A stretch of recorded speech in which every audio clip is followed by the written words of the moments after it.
جو ایک سوموٹو کا پریکٹس افتخار چودھری صاحب نے بنا دیا تھا کہ ہر چیز میں گورننس میں اسپیشلی بہت زیادہ انٹرفیئرنس ہوتی تھی. یہاں تک کہ کراچی کا ایک واقعہ ہے جو نسلہ ٹاور والا, تو ایک چیف جسٹس صاحب نے کہا کہ کیونکہ مجھے قائد اعظم کا مزار نظر نہیں آ رہا برج کے اوپر سے, تو میں یہ پوری بلڈنگ جس میں لوگوں نے اپنا خون پسینے کی کمائی ڈالی ہوئی ہے, تو وہ بلڈنگ ہی توڑوا دیتا ہوں میں. یہ بہت انفارچونیٹ ایشوز ہیں جو ہائی لائٹ کرتے ہیں کس طرح ماضی میں انسٹیٹیوشنز نے اپنے پاور کو مس یوز اور ابیوز کیا. بٹ یہ چیز ہر کسی کو, جو آلریڈی میں نے مینشن کی ہے, ہر کسی کو یاد ہونی چاہیے, پتہ ہونی چاہیے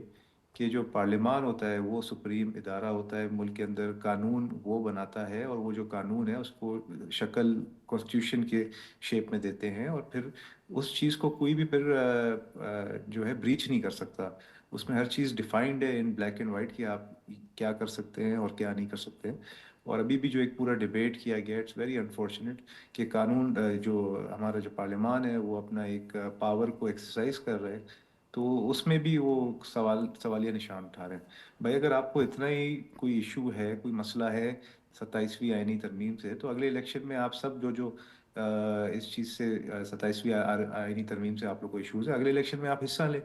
ووٹ لیں, عوام کا مینڈیٹ لیں, پارلیمان میں آئیں, اور پھر 27ویں کیا 28ویں آئینی ترمیم میں پھر ہر چیز کو چینج کر لیں. ہمیں تو اس چیز سے, ہم سیاستدانوں کو تو اس چیز سے کوئی اختلاف نہیں ہوتا. ہم تو پارلیمان کا جو پاور ہوتا ہے اس کو رسپیکٹ کرتے ہیں, جمہوریت کو رسپیکٹ کرتے ہیں, عوام کے جو مینڈیٹ ہے اس کو رسپیکٹ کرتے ہیں. مگر یہ جو غیر سیاسی لوگ ہوتے ہیں, یہ گھر بیٹھ کے بہت مزے کے اپنے تبصرے بھی دیتے ہیں, اپنے فیصلے بھی سنا دیتے ہیں, جج, جوری اور ایکسیکیوشنر کا رول اختیار کر لیتے ہیں. بٹ یہ دس نیڈس ٹو اسٹاپ. ابھی ہم 2025 بھی ختم ہونے والا ہے, 2026 سٹارٹ ہونے والا ہے. ہم الحمدللہ جس طرح آپ نے خود کہا کہ 2008 سے بلکہ ابھی تقریباً کتنے سال ہو گئے, آپ حساب لگا لیں, 17 سال ہو گئے ہم کنٹینیوسلی ایک جمہوری نظام میں ہیں. الحمدللہ پارلیمان اپنا بار ٹینیور پورا کر رہی ہے, اور انشاءاللہ دوبارہ کبھی بھی ایسا موقع نہیں آئے گا کہ کوئی بھی پارلیمنٹ اپنا ٹینیور پورا نہ کرے. اور امید یہی ہے کہ جس طرح آپ نے یوسف رضا گیلانی صاحب کا ایگزامپل دیا, لگ رہا تھا کہ وہ پہلے ایسے پرائم منسٹر ہوں گے پاکستان میں جو اپنا جو آئینی ٹینیور ہے وہ پورا کریں گے, فل ٹرم کے پرائم منسٹر بنیں گے. مگر نہ صرف یوسف رضا گیلانی صاحب, اس کے بعد میاں نواز شریف صاحب, اور پاکستان کی تاریخ میں ہر پرائم منسٹر جو رہا ہے اس نے اپنا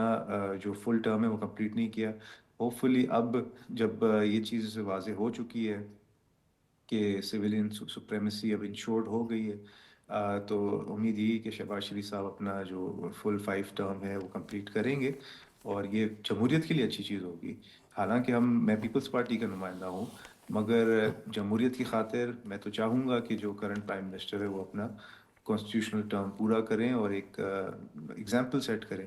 کہ آپ کو جو ایک عوام نے ایک مینڈیٹ دیا ہے وہ آپ اس کو کس طرح سے آپ نے اس میں پرفارم کیا ہے, اور اس کے بعد پھر جب آپ اگلے الیکشن میں جائیں تو پرفارمنس کی بنیاد پہ آپ پھر ووٹ لینے جائیں. اور انشاءاللہ ہمیں تو خیر as workers of Peoples Party پوری امید ہے اور دعا بھی کرتے ہیں کہ جو نیکسٹ پرائم منسٹر ہے وہ بلاول بھٹو زرداری صاحب ہو. بٹ جو بھی عوام کا فیصلہ ہوتا ہے ہمیں سکھایا گیا ہے کہ اس کو ہم نے رسپیکٹ کرنا ہوتا ہے. تو یہ ایک پارٹ اینڈ پارسل ہے of politics, and let's see کہ آنے والے دنوں میں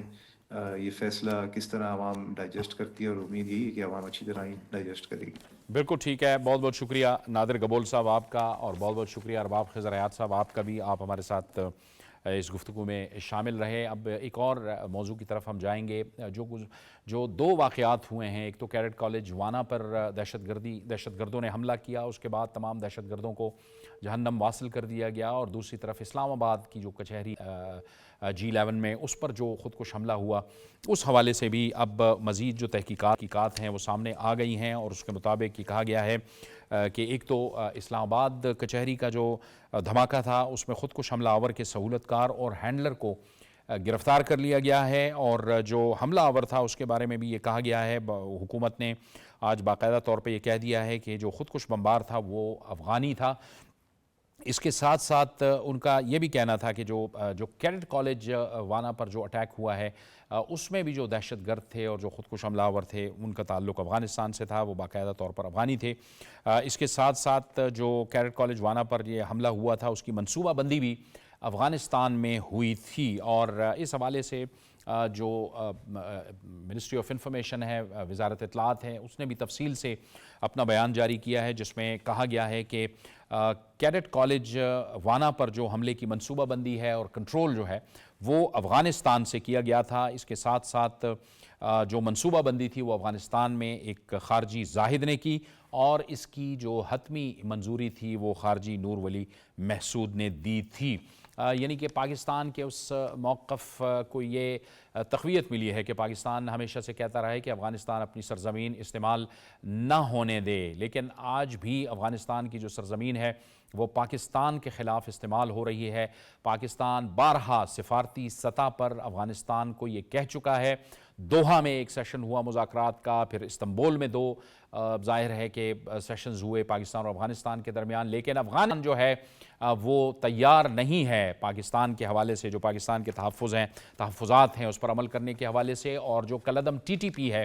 وہ جس طرح سے افغان سرزمین استعمال کر رہی ہے۔ تو اس موضوع پر بھی ہم بات کریں گے۔ حماد حسن صاحب ہمارے ساتھ موجود ہیں۔ حماد حسن صاحب، بار بار ہم کہہ رہے ہیں کہ یہ جو ہے افغانستان کی سرزمین استعمال ہو رہی ہے۔ حماد صاحب، اس سے پہلے کہ میں آپ کی طرف آؤں، ہمیں دفاعی تجزیہ کار ایئر وائس مارشل عامر مسعود صاحب بھی جوائن کر رہے ہیں۔ عامر صاحب، بہت شکریہ، آپ نے بھی ہمیں جوائن کیا۔ عامر صاحب، پہلے آپ کی جانب آئیں گے۔ عامر صاحب، یقینی طور پہ یہ بڑی تشویش کی بات ہے کہ یہ جو دو حملے ہوئے ہیں، یہ دونوں حملے افغانستان کی سرزمین سے باقاعدہ اس کی جو ہے وہ ہدایات جاری کی گئیں، اس کی منصوبہ بندی ہوئی ہے۔ افغانستان جو ہے وہ بالکل بھی اپنے رویے میں تبدیلی لانے کو وہ تیار نہیں ہے۔ جی، بہت شکریہ آپ کا۔ بسم اللہ الرحمن الرحیم۔ دیکھیں جی، افغانستان جو پچھلے 4-5 دہائیوں سے جس طرح کا جنگ بندی ادھر جنگ ہوتی رہی ہے افغانستان میں، اور جو ٹیررسٹ آرگنائزیشن ادھر پروان چڑھی ہیں، اور جو سیف ہیونز افغانستان ہے اس وقت ٹیررزم کے لیے، تو جو گورنمنٹ ہے افغانستان کی وہ ٹوٹل ڈس فنکشنل ہے، اس کے اختیار میں بھی نہیں ہے، اور اس کی اتنی پاورز بھی نہیں ہے کہ وہ ان آرگنائزیشن کو ہارنس کر سکے۔ اسپیشلی جو ٹی ٹی پی ہے، وہ انفیکٹ ٹی ٹی اے کا ایک دوسرا تصویر کا رخ ہے، اور اسے وہ ہمیشہ استعمال کرتے رہے ہیں اپنے مقاصد کے لیے، جہاں پہ انہیں فورس کا استعمال کرنا ہوتا تھا۔ اور یہ ٹی ٹی اے جو ہے، چاہے وہ حقانی گروپ ہو، چاہے وہ قندھاری گروپ ہو، یا چاہے کسی اور ایریا کا وہ انفلوئنس رکھتا ہو وہ گروپ، ان کا بیسیکلی مقصد یہی ہے کہ وہ جنگ کا جو جنگ کی جو صورتحال ہے اس کو جاری رکھیں، کیونکہ ان کا جو ذریعہ معاش ہے وہ اس وقت یہی ہے کہ وہ کسی طرح کے ٹیررزم کرتے رہیں دنیا میں کسی جگہ پہ بھی۔ اور پاکستان چونکہ ان کا ایک نیبر ہے، اور سب سے زیادہ باؤنڈری جو ہے وہ پاکستان کے ساتھ ان کی لگتی ہے، اور وہ یہ سمجھتے ہیں اپنے ذہنوں میں کہ پاکستان ہر طرح کی جو تخریب کاری افغانستان میں ہوتی رہی ہیں، جو جنگیں ہوتی رہیں، اس میں جو نقصان پہنچایا ہے وہ پاکستان نے پہنچایا ہے۔ حالانکہ انہیں اس بات کا احساس نہیں کہ پاکستان ایک ٹائم پہ 5 ملین افغانیوں کو ہوسٹ کر رہا تھا ایز ریفیوجیز، اور ابھی بھی پاکستان کے اندر کم از کم 3.5 سے 4 ملین افغانیز موجود ہیں، اور وہ کئی سالوں سے موجود ہیں اور بزنسز بھی ادھر کر رہے ہیں، لیکن دل ان کے جو ہے اس طرح سے صاف نہیں ہیں جس طرح ہونے چاہیے اپنے کسی ہوسٹ کے لیے جس نے آپ کو اتنے سالوں سے ہوسٹ کیا ہو، اتنے عرصے سے آپ کو اپنے پاس رکھا ہو۔ سو بنیادی وجہ جو یہ ہے ٹیررزم کی، وہ انفیکٹ 3 چیزوں پہ ہے۔ ایک تو یہ کہ ٹیررسٹ آرگنائزیشن ادھر پروان چڑھی ہیں اور چڑھ رہی ہیں، کیونکہ ان کو فائنینسنگ موجود ہے انڈیا کی طرف سے، را کی طرف سے،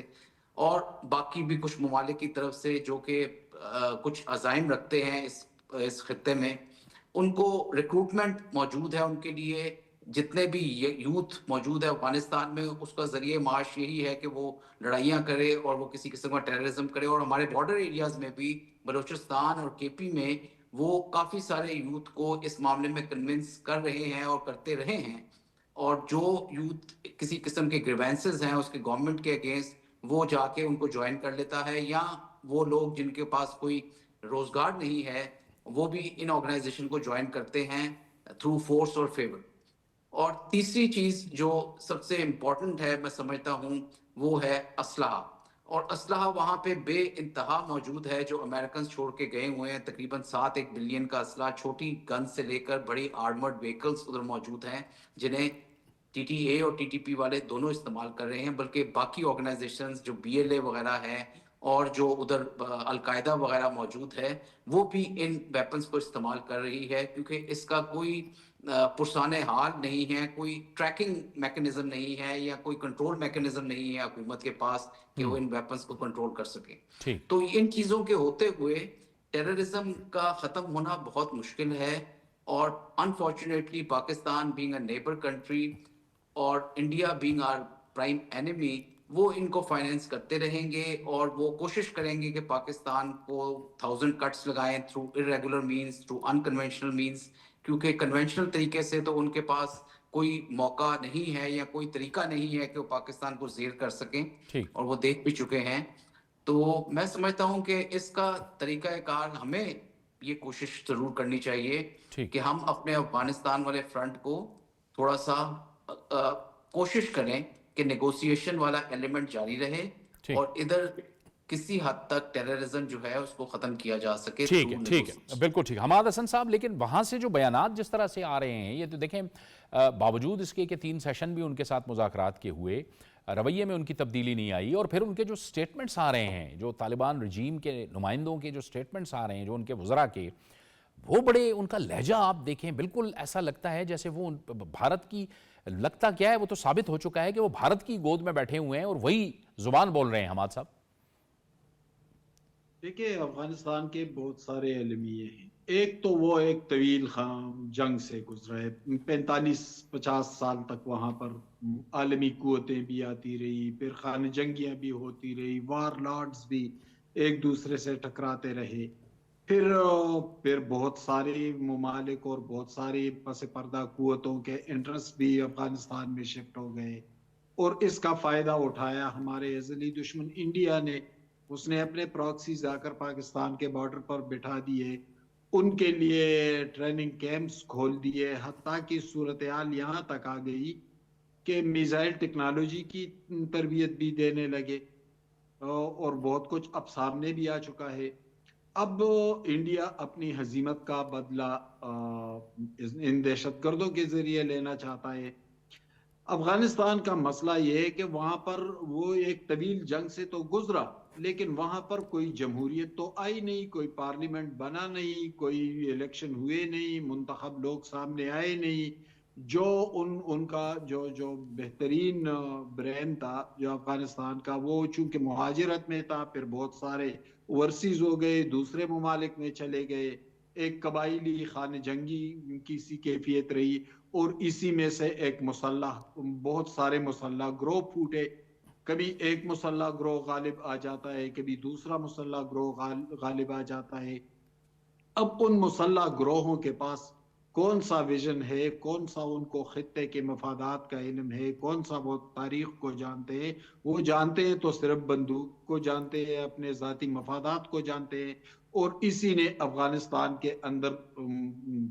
دنیا جہان کے پراکسیز اتار دیے, انہیں دہشت گردی پر لگا دیا, انہیں ٹیررزم پر لگا دیا, اور اس کا سارا ملبہ جو تھا وہ پاکستان پر گرا. اب پاکستان کے پاس کون سا راستہ بچا تھا؟ پاکستان نے تو پہلے ان کے ساتھ ڈپلومیٹک چینل پہ مذاکرات شروع کیے, تمام ایویڈنسز فراہم کر دیے کہ بھئی آپ کے ہاں یہ کچھ ہو رہا ہے, میرے ملک میں آ کر دہشت گردی کر رہے ہیں. اس سے بات نہیں بنی, آگے بڑی مذاکرات کی طرف گئی.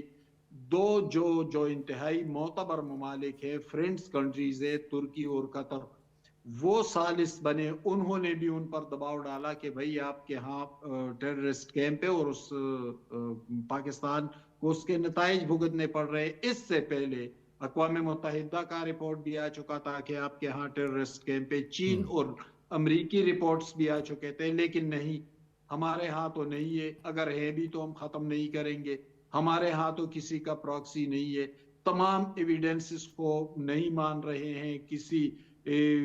دوسرے ملک کی بات نہیں مان رہے ہیں, کوئی کسی ثبوت کو نہیں مان رہے ہیں, تو پھر کون سا راستہ بچتا ہے؟ یعنی وہ آپ کے ہاں ٹیررسٹ کیمپ چلتے رہے اور آ کر پاکستان کے اندر دہشت گردی کرتے رہے. وہاں پر جن لوگوں کے ہاتھ میں اقتدار اور طاقت ہے وہ لوگ کسی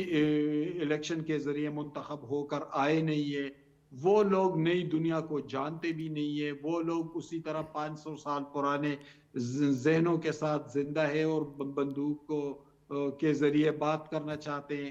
اب کون سا راستہ بچتا ہے پاکستان کے پاس؟ اب آپ دیکھیں گزشتہ 2-4 دن پہلے یعنی ایک اور آرمی پبلک سکول کرنے نکلے وانا میں، یہ تو اللہ کا کرم ہوا کہ سیکورٹی فورسز بر وقت پہنچے اور انہوں نے بچا لیا بچوں کو بھی، اساتذہ کرام کو بھی۔ وہاں سے بات نہ بنی تو اسلام آباد کی طرف آئے۔ اصل وجہ یہ ہے کہ جو ہارڈ ٹارگٹس تھے سیکورٹی فورسز پر حملے کے ٹارگٹس جو دیے گئے تھے ان پراکسیز کو، وہ اچیو کرنے میں ناکام ہو گئے، تو فرسٹریشن اور سراسیمگی کا شکار ہو گئے اور پھر سافٹ ٹارگٹ کی طرف گئے۔ سافٹ ٹارگٹ سکول کے بچے تھے، سافٹ ٹارگٹ مسجدیں تھی، سافٹ ٹارگٹ بازار کچہریاں تھی، سافٹ ٹارگٹ عام لوگ تھے اور سویلین تھے، اس کی طرف گئے۔ تو یہ سب کچھ تو دنیا کے سامنے ہے، اس کے علاوہ کون سا راستہ ہے کہ پاکستان جا کر ان ٹھیک پر عامر مسعود صاحب، لیکن یہ خود کرے؟ اب ان طالبان رجیم کے لیے بھی جیسے ہم ذکر کر رہے ہیں کہ ایک تو انکلوسیو حکومت بھی نہیں ہے، وہاں کی نمائندہ حکومت بھی نہیں ہے، جیسے حماد صاحب نے بھی فرمایا، نہ کوئی پارلیمان ہے نہ کوئی نمائندگی۔ دوحہ میں انہوں نے کمٹمنٹ بھی کی تھی، اس کے باوجود اگر یہاں پہ دہشت گرد گروپس ری گروپ ہو رہے ہیں، اور یہ ہم صرف نہیں کہہ رہے، یہ اقوام متحدہ کی اپنی رپورٹس کہہ رہی ہیں، مستند رپورٹس کہہ رہی ہیں، یہ تو خود ان کے لیے ایک بہت بڑا مسئلہ ہے۔ ابھی ریکگنیشن بھی ان کی نہیں ہوئی اور حال ان کا یہ ہو گیا ہے کہ یہ پوری نہ صرف پڑوسیوں کے لیے بلکہ پوری دنیا کے لیے ایک بہت بڑا تھریٹ بنتے جا رہے ہیں۔ جی بالکل، دیکھیں یہ ایک ایریا اس طرح کا ہے کہ جو آپ کہہ لیں کہ کور بن چکا ہوا ہے ٹیررزم کا، اور جہاں پہ تمام طرح کی دہشت گرد تنظیمیں جو ہیں موجود ہیں اور بھرپور اسلحے کے ساتھ، ساز و سامان کے ساتھ موجود ہیں، اور یہ پورے خطے کے لیے ایک تھریٹ ہے۔ اور یہی وجہ ہے کہ میں سمجھتا ہوں کہ اس وقت سب سے زیادہ جو سٹیک ہولڈرز ہیں وہ نیبرنگ کنٹریز ہیں، وہ ادھر کی ریجنل پاورز ہیں جن کو انٹرفیئر کرنا چاہیے، جو اور ان کو اس بات کا احساس بھی دلانا چاہیے کہ یہ جو ٹیررزم ہے یہ پورے خطے میں ایک آگ لگا سکتا ہے، اور انڈیا بھی جو گیم کھیل رہا ہے پاکستان کو ویک کرنے کی، اس کو نقصان بھی ہو سکتا ہے اسی طرح سے جتنا وہ پاکستان کو نقصان دینا چاہ رہا ہے، اور شاید اس سے زیادہ ہو۔ تو یہ چائنا، ایران ایک ایسی کنٹریز ہیں جن کا انفلوئنس بھی ہے افغانستان میں، اور اثر و رسوخ بھی ہے، فائنینشیل سٹیک ہولڈرز بھی ہیں۔ تو اس لحاظ سے میرا خیال میں چائنا ایک بہت کی رول پلے کر سکتا ہے as a regional country, Iran ایک بہت امپورٹنٹ رول پلے کر سکتا ہے جو کہ ٹرکی اور قطر رول پلے کر رہے ہیں۔ اور یہ بات کا بھی ہمیں اندازہ ہونا چاہیے کہ ہمیشہ سے افغانستان جو ہے وہ گریٹ پاور کی گیمز کا ایک محور رہا ہے، ایک ہب رہا ہے، جہاں پہلے برطانیہ اور رشیا کے روس کے درمیان ایک گریٹ گیم کھیلی گئی، اور ساری دنیا اسے جانتی ہے کہ کس لیول پہ وہ ایک آپس میں جو ان کی تھی ٹکراؤ تھا، اور افغانستان ہی اس کا مین جو تھا وہ ایریا تھا۔ آج وہ گیم جو ہے وہ امریکہ اور چائنا کے درمیان کھیلی جا رہی ہے۔ تو آپ یہ ضرور ہمیں ایک ذہن میں رکھنا ہوگا کہ کانٹراڈکٹری انٹرسٹ ہیں اور ڈائیورجنگ انٹرسٹ ہیں امریکہ کے بھی اور چائنا کے۔ اس میں چائنا ضرور چاہے گا کہ یہاں پہ اسٹیبلٹی آئے، یہاں پہ اکنامک ڈیولپمنٹ ہو، یہاں پہ شاہراہیں بنے، یہاں پہ جتنے انرجی کوریڈورز ہیں ان کو ایکٹیویٹ کیا جا سکے، نارتھ کو ساؤتھ سے اور ایسٹ کو ویسٹ سے کنیکٹ کیا جا سکے۔ اور Afghanistan has a very strategic location, اور سینٹرلی لوکیٹڈ ہونے کی وجہ سے وہ سینٹرل ایشیا کی طرف کھلتا ہے، یورپ کی طرف کھلتا ہے، ایران کی طرف اور پاکستان کی بندرگاہوں کی طرف کھلتا ہے۔ تو چائنا ضرور چاہے گا کہ سی پیک کو اور بی آر آئی کو آگے لے کر جایا جائے ادھر، جبکہ امریکہ کا تھوڑا سا انٹرسٹ یہاں پہ ڈائیورجنگ ہوگا، اور وہ نہیں چاہے گا کہ بہت اسٹیبلٹی آئے اس ایریا میں۔ اسی وجہ سے وہ بگرام ایئر بیس کو بھی چاہتا ہے تاکہ اس کی پریزنس رہے، اس کا انفلوئنس رہے، اور وہ نہیں چاہے گا کہ چائنا کے ان روڈز بنے ادھر بہت زیادہ، چائنا کا بی آر آئی کا پروجیکٹ مکمل ہو یا سکسیسفل ہو، اور چائنا کو ایکسیس ہو سینٹرل ایشین اسٹیٹس کی طرف، یورپ کی طرف، افریقہ کی طرف، اور ٹورڈز دا جو ہماری سی پورٹس ہیں ان کی طرف، ایران کے اور پاکستان کے۔ تو یہ ایک کانفلکٹنگ جو گیم ہے یہ جاری رہے گی، اس کو دیکھتے ہوئے پاکستان کو اپنا اثر و رسوخ استعمال کرنا پڑے گا، پاکستان کو اکنامک ایکٹیویٹی کی طرف جانا پڑے گا، اور پاکستان کو انگیج کرنا پڑے گا افغانستان کو، اور یہ کوشش کرنی پڑے گی کہ وہ انڈیا کا ٹول نہ بنے۔ ٹھیک ہے، یہ حماد صاحب مختصراً بتائیے گا کہ عالمی برادری پر بھی اور پڑوسی ممالک پر بھی اب یہ ذمہ داری عائد ہوتی ہے کہ افغان طالبان رجیم پہ اب زور دیں کہ انکلوسو حکومت بنائیں، جیسے کہ احمد مسعود کے اب بیانات آ رہے ہیں، وہ مسلسل یہ کہہ رہے ہیں کہ پاکستان، ایران، یہ ہمارے پڑوسی ممالک ہیں، برادر ممالک ہیں، کسی بھی طور سے افغانستان سے ان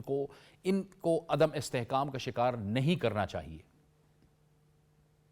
دیکھیے افغانستان کو اب اس خول سے نکلنا ہوگا جس میں وہ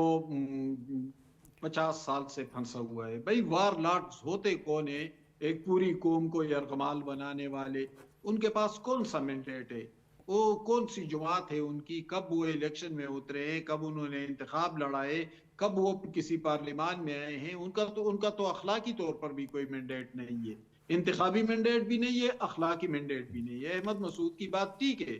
اب افغانستان کو اس خول سے نکلنا چاہیے، آگے بڑھنا ہوگا۔ دیکھیں اس کو انگیج کرنے کی کوشش پاکستان نے بھی کی، ترکی نے بھی کی، قطر نے بھی کی، دوسرے ممالک، سعودی عرب تک دوسرے ممالک نے کی، ایران نے بھی کوشش کی، لیکن نہیں، وہ کسی کی نہیں مان رہی ہیں۔ تو دیکھیں جب تک وہ اسی میں پھنسے رہیں گے، وہ تو چند لوگ ہیں، ایک ٹولہ ہے، مختلف گروہ ہیں، لیکن پورے افغان قوم کے ساتھ کیا ہو رہا ہے؟ یہ صرف افغان قوم کے ساتھ نہیں ہو رہا ہے، ان کے جو نائبر کنٹریز ہیں ان کو بھی، خصوصاً پاکستان کو کتنی مشکلات کا سامنا ہے، کتنے مسائل کا سامنا ہے۔ تو یہ احمد مسعود کی بات سے اختلاف نہیں کیا جا سکتا کہ ایک جمہوری عمل کی طرف اب افغانستان کو بڑھنا ہوگا۔ یہ 21ویں صدی ہے، یہ وہ قبائلی طرز معاشرہ نہیں ہے کہ بھائی جو غالب ہو، جو طاقتور ہو تو بس وہ رول کرے، نہیں۔ اب 21ویں صدی میں افغانستان کو اس خول سے نکلنا ہوگا، اور اس خول سے نکلنے کے لیے اسے جمہوری عمل کی طرف بھی بڑھنا ہوگا، اسے دوسروں کی بات بھی سننی ہوگی، اسے ٹیررزم اور دہشت گردی سے بھی فاصلہ بڑھانا ہوگا، اسے مختلف دوسروں کے پراکسیز اور بٹھائے گئے دہشت گردوں